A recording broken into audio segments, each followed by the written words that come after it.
Hi everybody, my name is Shannon. Welcome to my channel, Another Yarn. Thank you so much for joining me today. I greatly appreciate it.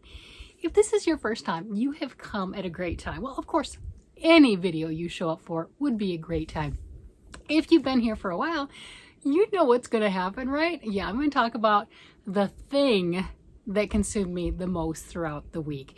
I've been dubbing this my mindful day, and that's where sometimes I just grab whatever it is I want to, push everything out of the way that I'm supposed to be working on.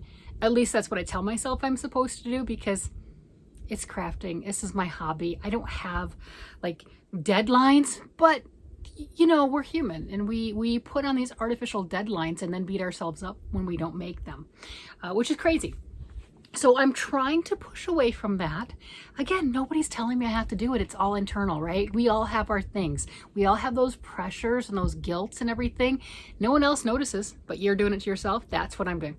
So pushing all of that aside, what is the thing that consumed me the most? What is the thing that I said, you know what? I'm going to set down my needles and my hooks for this project or that project, and I'm going to just sit here and relax and work on this thing. And each week it has been something different, and for different reasons. It really has. I mean, there's no rhyme or reason sometimes on what just grabs hold of you and just consumes you, right? I mean, that's just how that works. Sometimes it results in finished projects. Other times it just results on progress. And that is a beautiful thing. So do we remember this yarn? Yeah, this stuff right here. You're like, what is that? This gorgeousness in a hank. Yeah, do we recognize those tags? Yeah, that's right. That's Arcane Fiberworks.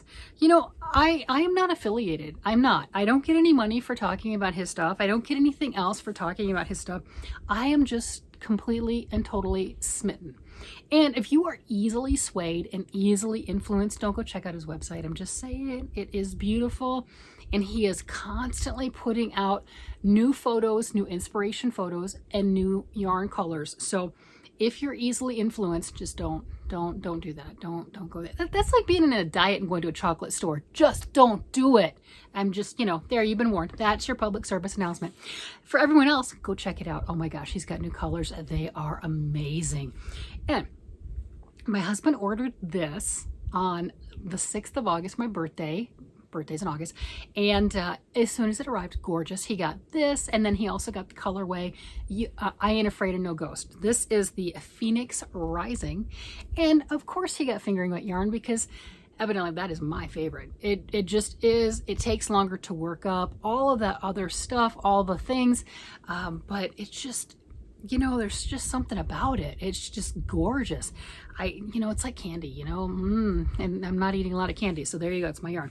And then this is charcoal. This is one of the semi-solids that he has, and they're just beautiful. They're just beautiful. And he ordered this for my birthday. When it came in, I'm like, I need this contrast, right? I need contrast for a sweater.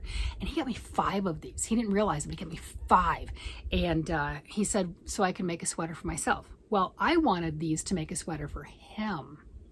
Yeah, well, we're like that. We give to each other constantly. I mean, that's just what you do. We've been married for 33 years. We're just very giving to one another. So immediately, he heard me talking about it because he's my biggest fan and he watches all my videos. He immediately ordered the charcoal yarn and more because, yeah, he's very generous, very gracious, very generous. So I wound 2 of these up. Yeah, oh my gosh, they are so beautiful. And I picked out a pattern. I talked about it. Let me see. Can I say the name of the pattern? I don't know. How do you say the name of this? Einar, E-I-N-A-R. This is a free pattern. Look at that. Look at that. Isn't that cool? You know, so it's just, and I showed and I already pulled it out. I showed a swatch. I made a little swatch, you know, about like this big, and we wonder why my swatches lie to me. I'm just saying. You know, just this tiny little swatch. Tiny thing. And last time we talked about it, I wasn't sure. Did I want to, I'm using size 4 needles. Did I want to cast on 288 stitches per pattern or 312 per pattern? It's a very, very stretchy stitch. It's what I call like a waffle stitch, thermal underwear stitch, what you would think of, right? That underlayer for thermal underwear, that type of stitch. All the sweaters that I've worked on for him have had a variation of that stitch. Love it, absolutely love it. And he likes that, let me see if I can get it back up there. He likes that shawl collar. That is one of his favorite designs and likes that type of a stitch. And this is very similar to his other sweaters, but it's made in fingering weight yarn. So being it's free pattern, it's there. Great, you've done the numbers for me. I've done a sweater for myself with fingering weight out of arcane fiber yarn that I was able to use too to help me with measurements. And I threw caution to the wind and I started it. I did. And you know, we talked about it. I talked about it anyway, about the 10-gram challenge. You know, what does it look like at 10 grams, right? And yeah, so it's like that big. It's just tiny, tiny, tiny, 10 grams. And then I went to the 20 grams and 30 grams. I took pictures all the way up to the 70-gram level and then stopped taking pictures. And you know what I say? I got a toy. I got a toy. I'm gonna show you. I want to show you my toy. You're like, what is that? I know. I got this at a yarn store and it's a scale.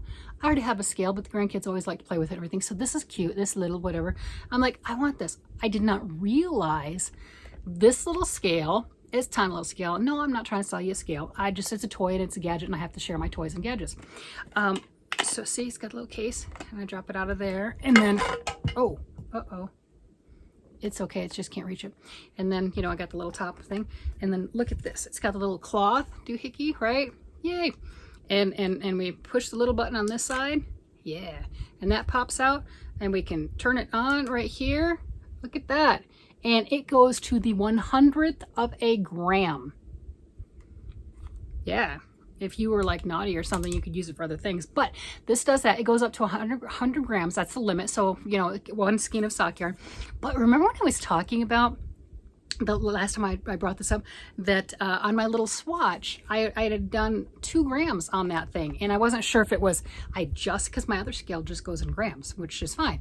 Did I just hit 2 grams or was I about ready to hit 3 grams? So I just thought this was so much fun. I have been playing with this thing, you know, nonstop, just pulling it out and everything. And it's like, ooh, look, I've got how many hundredths of a gram? I am such a geek on these things. And I've been having a total blast. More fun than I should have with the scale. I'm not gonna lie. It just is. Yeah, so I started working on my hubby's sweater. That's what I have left of the black. I know it doesn't look like I've used any. Well, it's charcoal. Doesn't look like I've used any. I've used 30 grams of this, but it's kind of exploded. And then look at this. Oh yeah, look at that beautiful, beautiful thing of yarn. Check that out. That is gorgeous. I mean, look at that in the hang. All right, want to see it? Want to see it? Want to see it? Of course. Okay, there we go. Oh, look at this. Look at that. Oh my gosh. That right there is well over 20,000 stitches. Oh yeah, you heard me. 20,000. Over, quite a bit over, actually. Yeah, look at that. Oh my goodness, that is so stunning and it is so satisfying. It feels wonderful. It's interesting, the stockinette to me, I made my sweater with the stockinette stitch, and that one just against my skin, because I don't wear a t-shirt underneath it, against my skin is just such a nice warm hug. This has a different feel and a different texture to it, so it'll be interesting to hear from my husband, you know, how this one feels on. So far, he is loving this, and just the colorway. But look at that pattern, that stitch. There's a lot of stretch to that, and that's why I wasn't sure if I wanted to do the 288 stitches or 312. I mean, that's a big difference, right? In the stitch count. I went with the higher because I like the way that looks relaxed. Obviously there's a lot of stretch, but I didn't want it to fit him like that. That to me loses a lot of the things that I think are beautiful about the pattern. I like that. I like it to just fit like that. So I threw caution to the wind and like, I will just do a lot of stitches every single round. A lot of stitches every single round, and the pattern's simple. It's like I said, another one of those waffle type stitches. It's 2 rows, you know, that's it, all the way around. That's, you know, really, really simple, really easy to read your knitting is what you call it, and figure out where you're going with the pattern. And right now, okay, so you want to see all the pictures and everything. So I've got the 10 grams, the 20, the 30, 40, 50, 60, and 70 grams. I did take pictures, and then I stopped. I was working on it, and I wasn't near where I could do the scale and everything and measure it, and then I just kept going. But I am 100 grams into this right now. So if this were all one color, it would be a full ball. But that is into 100 grams. The texture, the color is stunning. I am so thrilled with this. And you know, when you look at his test swatch that he has online, you see the little dots of black. Obviously I've got a textured stitch, but you see the little speckles of black that this has. Where'd my hat go? And the other one, this is the Burning Desire. Yeah, so if you miss a color, he's gonna make something again similar, won't necessarily be the same, but similar, right? So this is Burning Desire, and this is the Rising Phoenix. Well, yeah, obviously there's similarities. This has more black in it with stripes and stuff, but if you like those colors, and this is the worsted weight, obviously the fingering weight, I'm in love with it. Oh my gosh, I just am so thrilled. This is fantastic, wonderful car knitting. Getting that part, and I'm 7 1/4 inches right now, so that's pretty cool. How many do I need for him? I don't know. You know, just going up to the underarms, I don't know how many. I don't remember how many inches to make it the right length for him. And now I really have to work on it faster because our oldest son wants a sweater too. He's been trying to finagle the St. Nick sweater from his dad. And my husband's like, oh no, I waited 8 months for that. No, you can't have it, right? That's mine. And he picked out the colors for hubby, picked out the color. That's the one that he wanted originally. I said, putting that on feels like just such a big, warm, snuggly hug. But my husband, one of the reasons it took so long for his to get done, it was done, but he wasn't thrilled with the neck. He doesn't really prefer the crew neck, which is what that last sweater is. He likes that shawl collar, which is what this one's going to be. And our son's like, what, you don't like the neck? I love the neck. Neck's great. It's perfect. I love the neck. I want the sweater. So hubby's decided that he would be willing to give up the first sweater I made for him, the green one, to our son. And if he likes that one, and he liked it in the pictures, we'll see how it fits him when he comes over next time and everything, and he'll get that one. And it was funny because he's like, well, what do you think of this one? And this is the one that I'm working on right now for him. And he's like, nope, too small. I mean, it's not going to be too small, but no, he liked the St. Nick colorway and everything else. This one does not resonate to my son. Resonates to me, that's for sure. But hubby claimed the yarn, and I'm making it for him. He does things for me. I do things for him. That's just how that works. That's just how probably why we're still together. That's a good way to put it, right? It's probably why we're still married, right? It's probably why we still gross the kids out by kissing each other and stuff, right? Like, ew, yuck, mom, dad. I'm like, yeah, it's why we're still here, and that's why we're still your parents. But yeah, that's the fun stuff. But like I said, the thing that consumed me the absolute most this week, and it is evidenced by how many stitches are put into this. And that's why I say things like when you're making something, whether it's knit or crochet, and you receive something or you're making it for somebody else, it is a labor of love. I mean, really, that's it. You know, to repetitively doing the same thing over and over, you know, knitting, purling, whatever, over, and that's, you know, just, this is a fraction of the sweater. This is over 20,000 stitches, well over at this point, right? And it's just stunning. It is stunning. Right now, like I said, this is, into it is 100 grams, which would be the equivalent if it were all solid, just one of these. That's how much I've used. I'm thinking I can get away with 5 skeins, might be part of 6. I don't know yet. I'm not sure. I've not made a fingering weight sweater for my husband before, so this will be the largest sweater.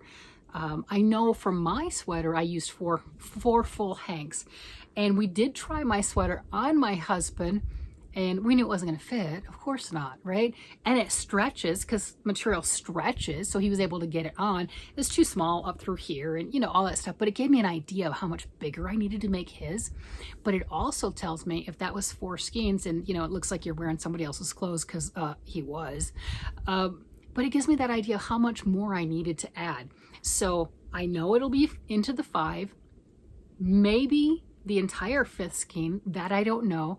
I've got plenty of yarn. I've got 2 of the charcoal and 5 of the other. So I got plenty of yarn. I'm not going to run out. But I'm not sure if I'm in the 6th skein or not, and if so, by how much. Or if it's going to be something like that, I can't imagine using all of this, because I'm not doing color work. Like on my sweater, I did color work. So I had 2 charcoal and 2 of the other color, right? So I just, you know, it was an equal blend. But his is just the shawl collar itself, the sleeve cuffs, and the waistband. And the waistband took 30 grams. And, you know, even if the shawl collar takes 50 grams, which it could, I really don't know. You know, we'll see when we get there. You know, depending on if I made it to where it flipped over, you know, that there's things, right? And then the wrist cuffs can't take that much. So I can't imagine getting into the second ball of this at all. And I don't know how many of these. I really don't know. But I've got plenty. I've got 5 of them. So it's going to be interesting. And the only reason I bring that up is since I've used 100 grams, is it going to be 500 grams or 600 grams, right? If it's only 500 grams, I'm 20th there. 1/5, 20%, right? I mean, I'm looking at it like that. And if it's going to take 6 balls, then, you know, obviously I'm not at the 20% mark. I got to keep going. I know. And I can't cheat on his because he's a guy. And, you know, the cutesy little 3/4 sleeves, no. You know, and I'm not going to make a little t-shirt with this. So it's got to be full sleeves. And his long arms are longer than my long arms. I make mine at least 19 inches. And even on my sweater, I'm like, I think I need to add a little bit more. I think because my arms are so long that if it's a short sleeve, that's fine. If it's 3/4, I had to get used to that. I'm not going to lie. 3/4 for a long time. I'm like, no, you're wearing the wrong size clothes, right? That I couldn't do it. But obviously it's been the style for a while, so I'm okay with that now. But because I've got such long arms, when I make something for myself, I want it to go to here. I want it to here, right there. I want it long enough that there is that I can move. When I move my arm up like this, that it shrinks to there. That's it. You know what I mean? I don't want it when I'm raising my arm to go to here. I just don't. To me, it's like, no.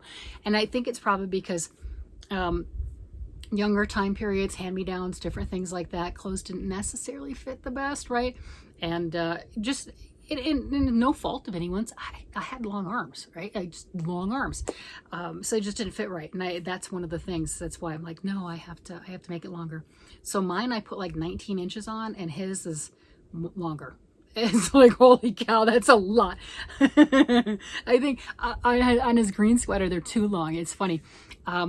I could put like 23 inches on that thing, just way too long. I'm like, okay, I got 21 inches. It should be good, right? I measured it and everything. It's good. And he's like, no, make it longer, make it longer. Every time. And if you're making something, you know what I'm talking about. You'll put 5 or 6 rounds on it and you measure it at the same length. You put 5 or 6 more and you measure it, and it's the same length. It's like, it's not physically possible, but that's what it comes up with. That's what that green one was. And when I got everything done, it's a little, I mean, I didn't need to put that much on there. They're not so much that, you know, it's just way too, but yeah, I didn't need to put that much on there at all. So that's kind of a joke, but I think that one's going to our older son, and he's taller. He is like 6'5", my husband's 6'1", right? So his wingspan is also longer. So they'll fit really nicely on him. And that is a wool alpaca blend sweater, and he's gonna love it. He is going to absolutely love it. That child is so appreciative of anything Mama makes for him, which is why for the socks that I have made this year, I've already made his, and I already did the generosity part. And then what I mean by that is, if I have enough at the end of the year, I'll do birthdays and Christmas. My kids' birthdays are November, December, and January, so it's right smack, you know, all together. So if I've got enough for Christmas, or they're all right then. And if I've got enough, I'll give them a pair for Christmas and birthday. So I already have 2 for him done, planning on that. And I think he's going to get a sweater. I really do.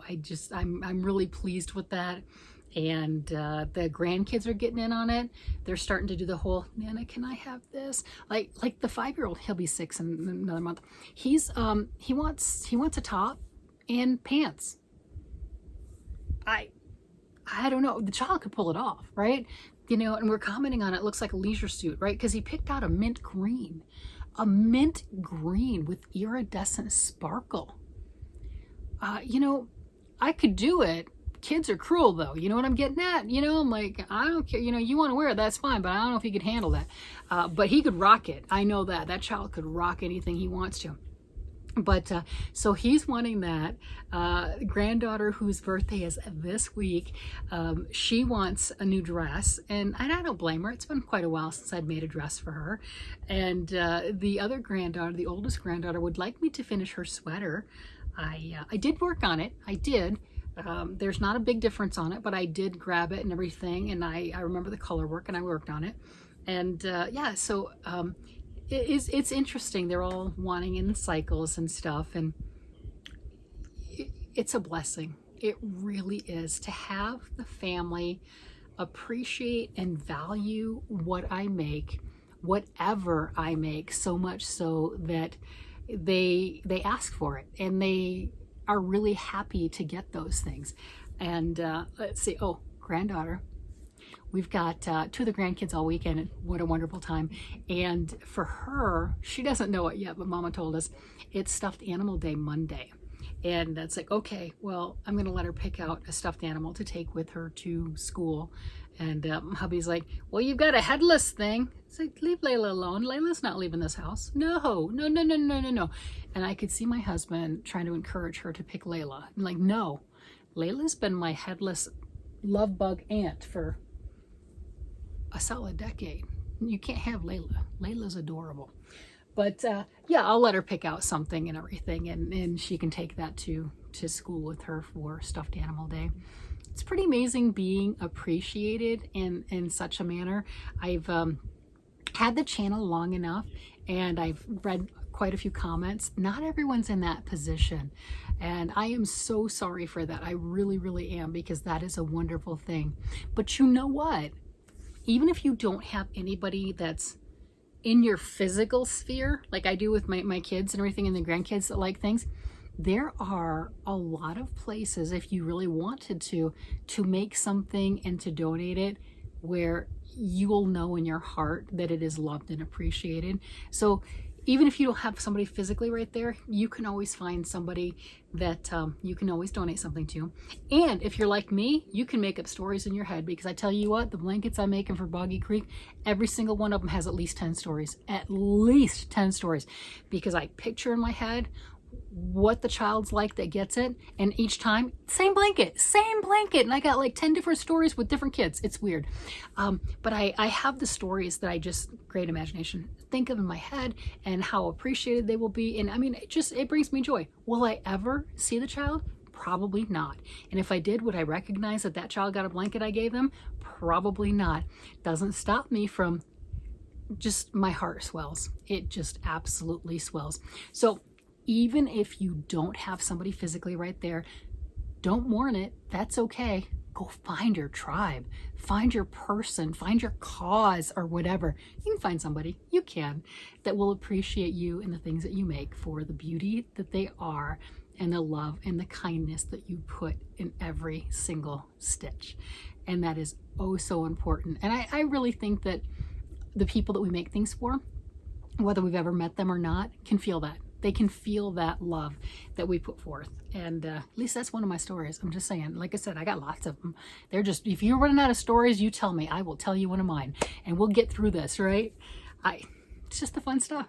So that, as you can tell, has consumed me throughout the week, and I've been having a blast. I have been having a blast. Don't know if you can notice the difference. Don't know if you can tell that and everything. I am shifting my crafting mojo and doing things that I want to, and pushing other things aside, and I don't feel guilty about it. There's no reason to feel guilty. This is my crafting world, and things will get done when they get done, and they will be gorgeous when they are done. Whether I get it done in a week or 10 weeks, month, 10 months, does not matter. They'll be beautiful either way. With that, I'm going to go ahead and let you guys go. You guys have a great day, night, evening, whatever it happens to be, and I will talk to you again later. Bye-bye.